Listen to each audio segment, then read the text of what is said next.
You know, this was supposed to be it. May 2006, Arsenal lined up against Barcelona in Champions League final with their eyes firm on the Champions League trophy. This was supposed to be the crowning achievement of Arsene Wenger's work at Arsenal. A Champions League triumph to top up 2 double seasons as well as an unbeaten league title as invincibles. A Champions League trophy would have added a whole new weight to an already impressive history of Arsenal. But a red card early in the game made things difficult, and despite scoring a goal in the first half, winning against Barcelona of Ronaldinho, Eto'o, Xavi, and Iniesta, and the rest, with only 10 men was too big of an ask. That was a painful loss for Arsenal, especially when they were just 90 minutes away from their first Champions League trophy. With Arsenal losing the final 2-1, you would have thought that this is going to be the catalyst for the club to come back for more. With a new stadium to be opened for next season, the future looked bright for Arsenal, at least from outside looking in. But that final proved to be the end of the road for the great Arsenal team of the early 2000s. Fast forward to these days, Arsenal are a shadow of what they were during the peak Arsene Wenger era. And in 2021, they were even completely out of Europe for the first time in almost 3 decades. But it hasn't been too bad for Arsenal recently. At least at the time of making this video, Arsenal has a legit chance of getting back to the Champions League, which is a massive step for Arsenal, especially if they are to return to anything close to their heydays. It seems like the massive rebuild of Arsenal is finally paying off, at least at the time of making this video. But the question is, what happened to Arsenal? How did a club of immense tradition and history fall from grace, and how are they rebuilding themselves back up?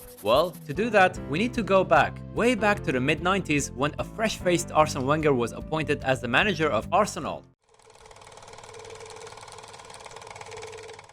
Let's go all the way back to the mid-90s. The English game was mostly about grit and long balls. This was a time that money was slowly pouring in the Premier League, and we started seeing more and more foreign talents in the league. This is Arsene Wenger, a Frenchman coming all the way from Japan. He came in to revolutionize the football at Arsenal. He introduced new training methods and discipline at a time that they weren't that great. This man was way ahead of his time. And you can't even make this up. Even his name rhymed with Arsenal. Get it? Arsene? Arsenal? Okay, never mind. Anyway, Wenger came in with his own ideas that were far ahead of the English football at the time. He gave Arsenal an international flavor, but it wasn't just down to him. This is where our second character comes in.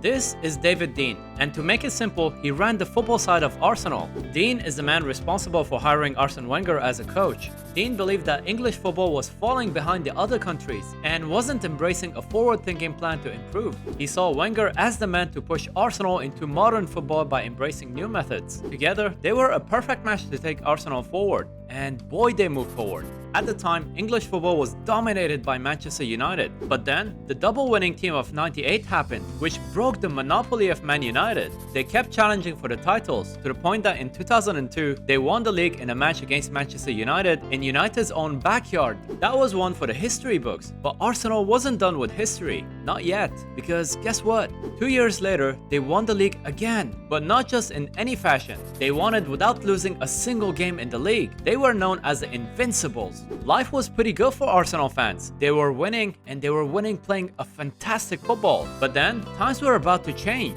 Arsenal would still win trophies in the next decade and a half, even reach a Champions League final that we talked about earlier. But there was a clear shift in the club, especially after that 2006 Champions League final. And before we talk about what happened to Arsenal, don't forget to leave a like or comment. It really helps me out with the YouTube algorithm, as a lot of time goes into making these videos. I really enjoy reading your comments. Thank you for your love and support.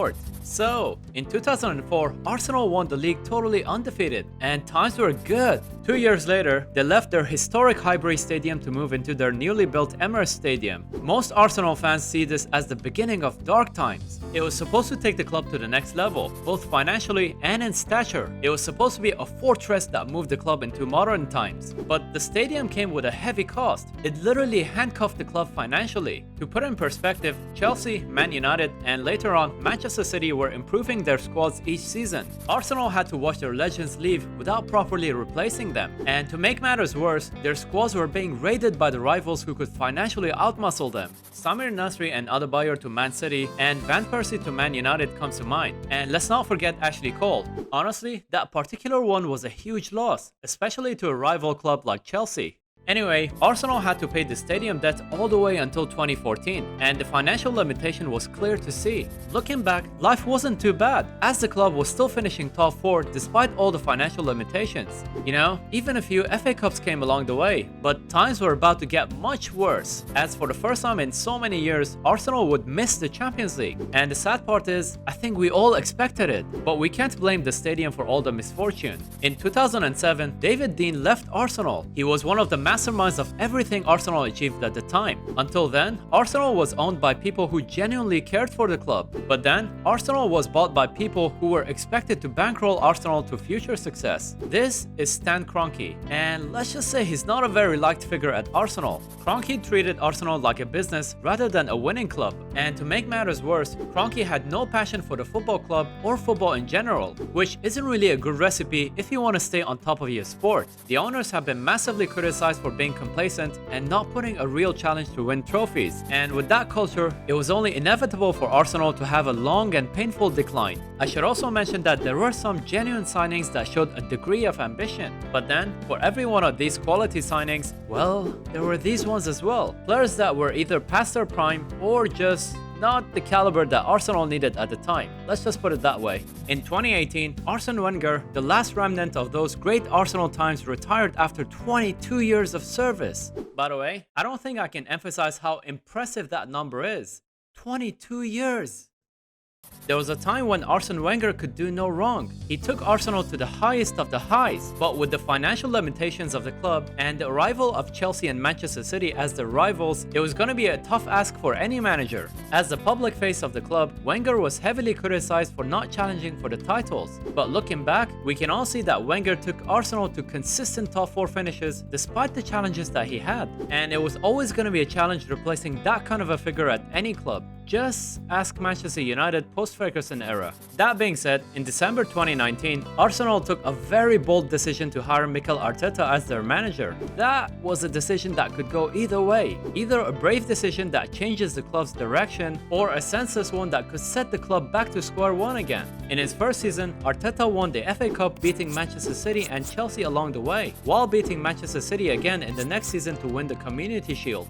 And hey, if you think Community Shield is not a real trophy, Jose Mourinho strongly disagrees. Hey, that's not me, that's Jose Mourinho.